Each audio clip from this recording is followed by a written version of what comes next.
All right, shalom, shalom. First off, give all praise, honor, and glory unto Yahweh, Bahashem, Yahweh Shai, Bahashem, Rakar giving double honors to the apostles and the elders of GMS.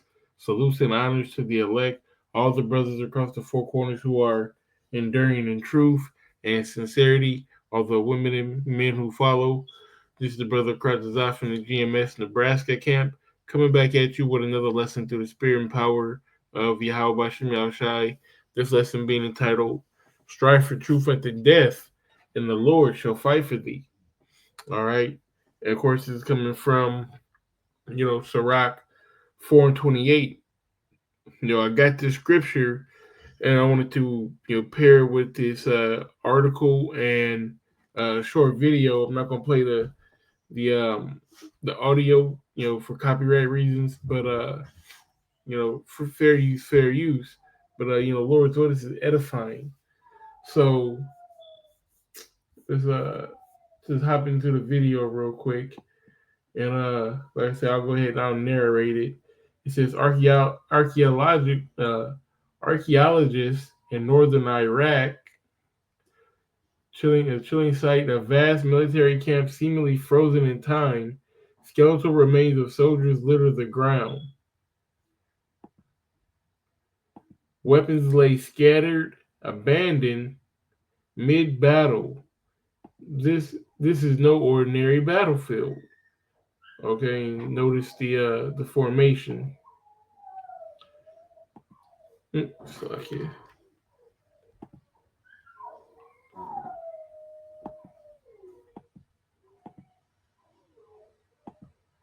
scene whispers of a swift, merciless destruction.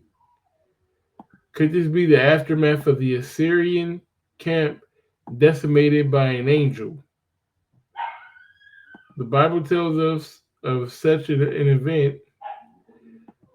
Is this evidence of the divine at work in history?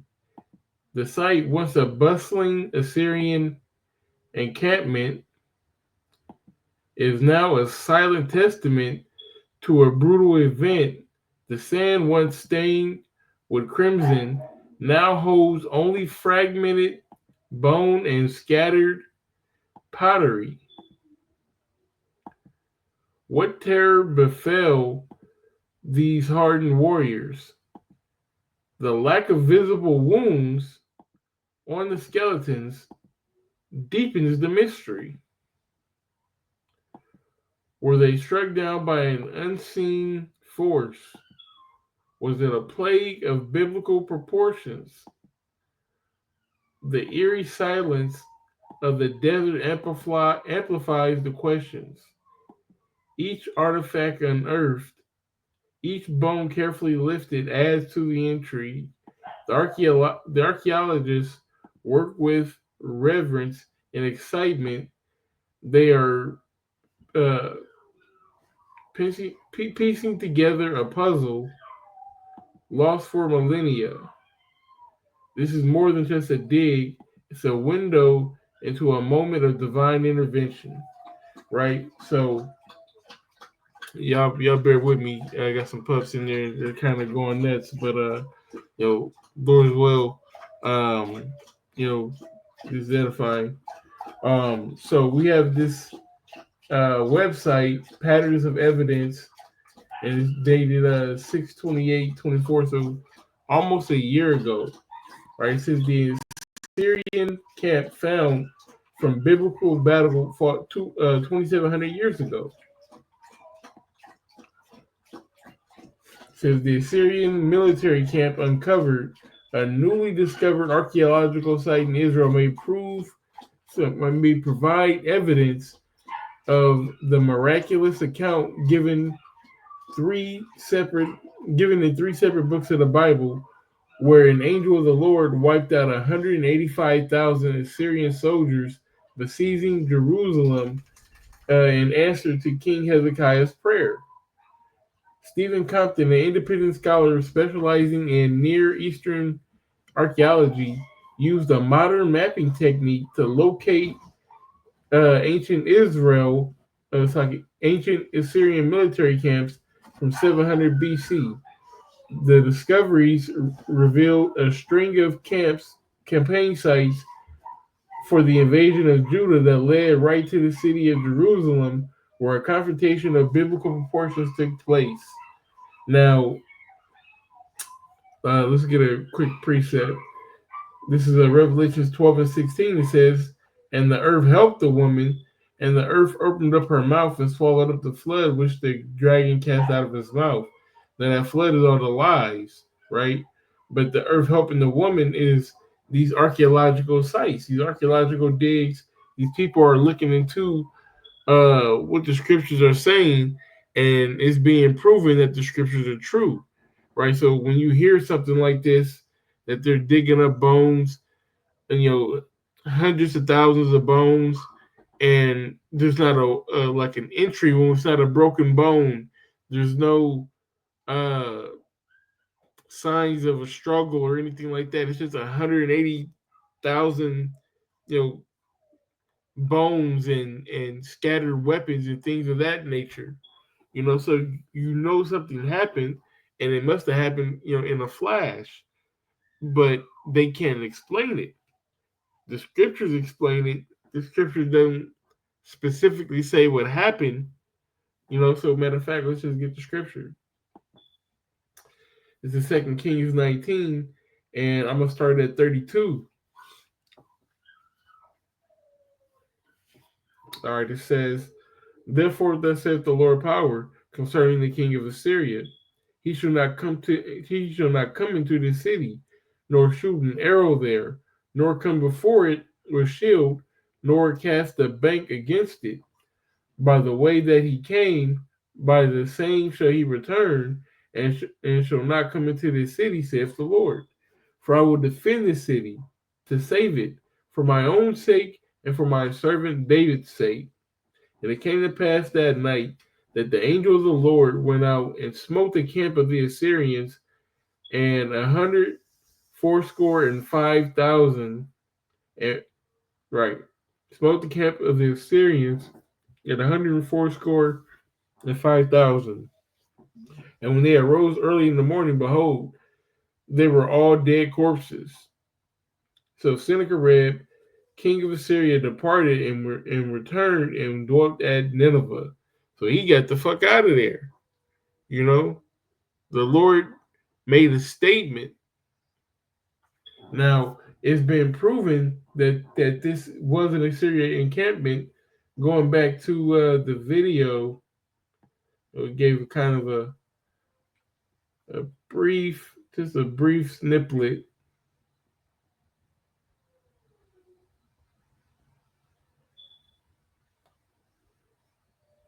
Bear with me. Let me find where it's at.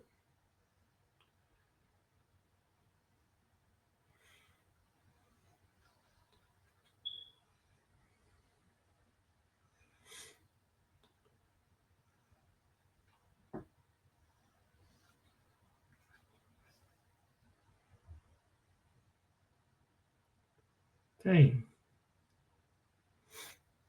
Let me just play it.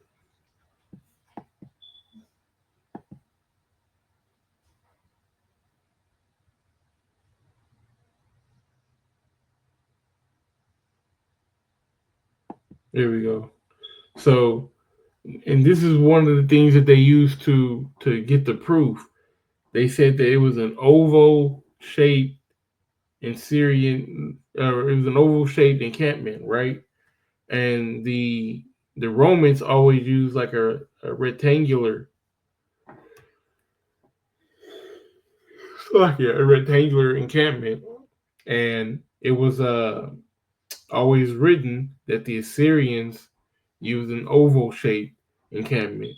So that's two witnesses, that's two proofs that that this actually happened. So let's jump back into the story. Let me see. It says if archaeological evidence, it's like if archaeological investigation confirms these findings, they would support the biblical text of 2 Kings 19:35, Isaiah 37:36 to 38, and 2 Chronicles 32 and 21, as well as other Assyrian and Greek histories. Compton detailed his finds in the journal Near Eastern Archaeology and shared with Digital, Fox News Digital, the historic significance. Um, yeah, so that's all I'm gonna get with this. It's a little bit more. Let me see. Searching for long lost camps. Stephen Compton set out to look for archaeological remains of King Sennacherib's military camps throughout Israel.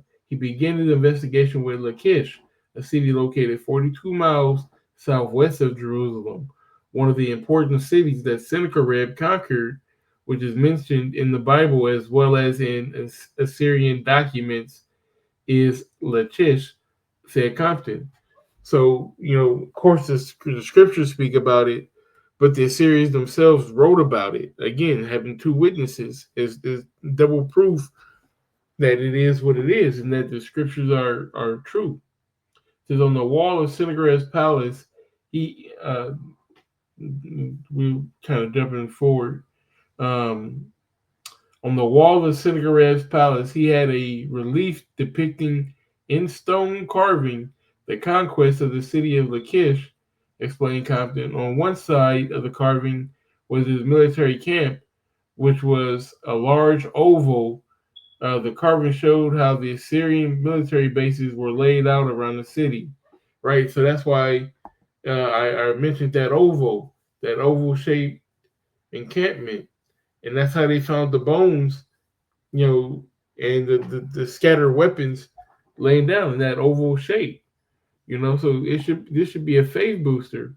Matthew 17:20, it says, and Yahushua said unto them, because of your unbelief, for verily I say unto you, if ye have faith as a grain of mustard seed, ye shall say unto this mountain, remove hence to yonder place, and it shall remove, and nothing should be impossible unto you. That's the power of faith, man. And hearing stories like this, it should vindicate, and validate, your time that you put in this truth, your studies, all the effort that you have, everything that you gave up, everything that you lost. You should hear a story like this and be like, man, this is not all for nothing, man. We have a reward coming to us. All right. Not only that, the Lord is going to take care of his own. Right? This is Job chapter 1. I start at verse 8. It says, and the Lord said unto Satan, hast thou considered my servant Job, that there is none like him in the earth, a perfect and upright man, one that feareth the Most High and escheweth evil. Right? So Job was a good dude. Right? He feared the Most High. He stayed away from, that BS, so to speak. It says, then Satan answered the Lord and said, doeth Job fear the Most High for naught? Has not thou made a hedge about him and about his house and about all that he hath on every side? Thou hast blessed the work of his hands, and his substance is increased in the land. So the Lord was protecting Job, right? He had a hedge around him. Let's get that word hedge.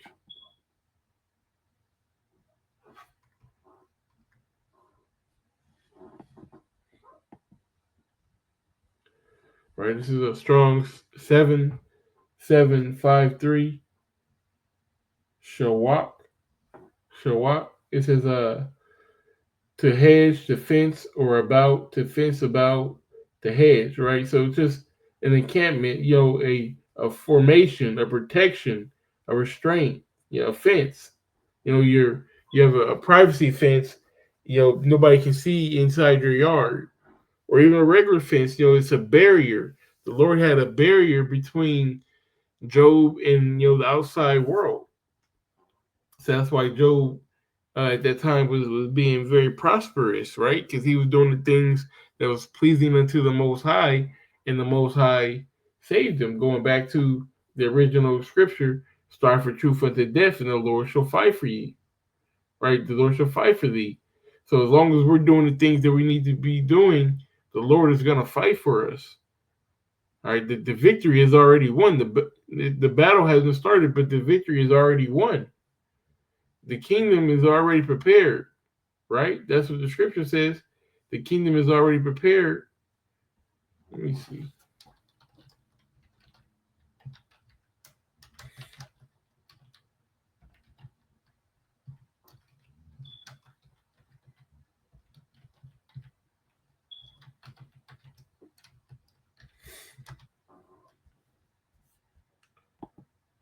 This is 2 Ezra 2 and 13. It says, "Going ye shall receive, pray for a few days unto you, that they may be shortened. The kingdom is already prepared for you. Watch." Right? So, hey, everything is already done, man. We just got to continue to watch for these prophecies, wait out this MOT to the B, and, the World War III to pop off, and we out of here, man. The chariots to come back and to spray the lasers and to fuck Esau up, turn this world upside down, man. Something like this should be a faith booster. 185,000 taken out by one angel. All right. But wait till we get the spiritual powers. We're gonna be, at minimum that level. You know? So get this Psalm 91 and 1. It says, "He that dwelleth in the secret place of the Most High shall abide under the shadow of the Almighty." You know? So what's that secret place of the Most High? Being in His truth, being active in His truth, being under His covenant, being under His covering. It says, I will say of the Lord, He is my refuge and my fortress, my power. I will trust in Him. Surely He shall deliver me from the snare of the fowler and the noisome pestilence, the ICBM missiles. The Bible shot, the Lord is going to protect us. The same way He protected Jerusalem when King Hezekiah, prayed to Him and He smote 185,000 soldiers. He can do the same for us. He says, "I'm the Lord, I change not." We'll get this last similar precept and we'll end it. Let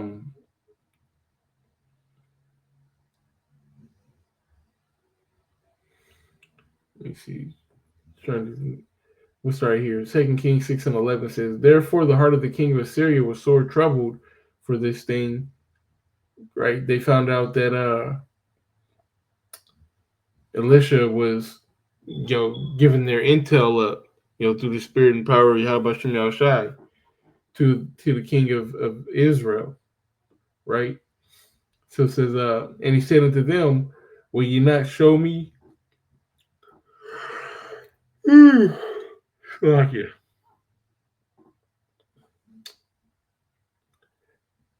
And said unto them, "Will ye not show me which of us is for the king of Israel?" They thought there was a spy.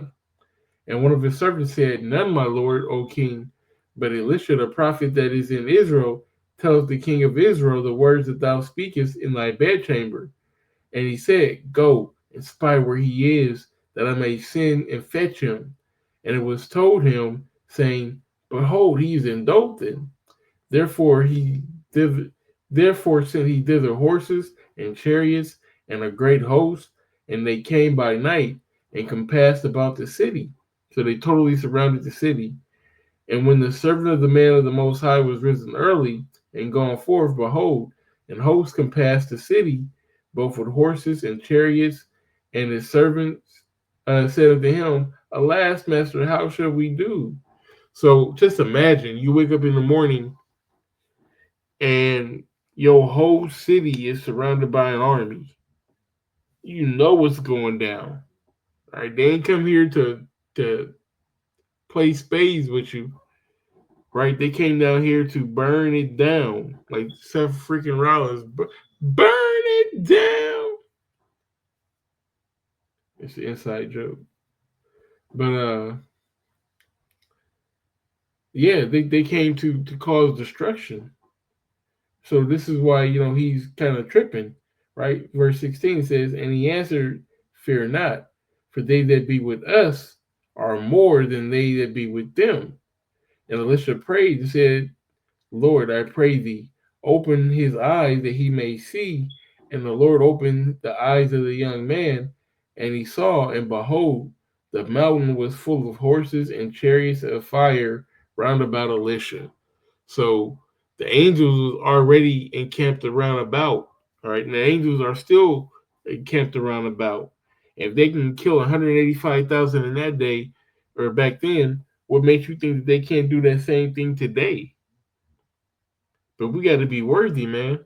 We got to be worthy of the salvation, worthy to be defended, man. And that just it speaks volumes to the effort that we put into this. Speaking to myself first and foremost, you have to, as the scriptures say, give all diligence to make your calling and election sure. So, with that being said, the Lord is gonna protect His own.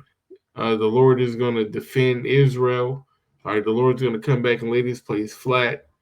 And with that being said, we give all praise, honor, and glory unto Yahweh, Bahashem, Yahushai, Bahashem, Rakakadash, giving double honors to the apostles and the elders of GMS, salutes and honors to the elect, all the brothers across the four corners who are enduring in truth and sincerity, all the men and women who follow. Shalom.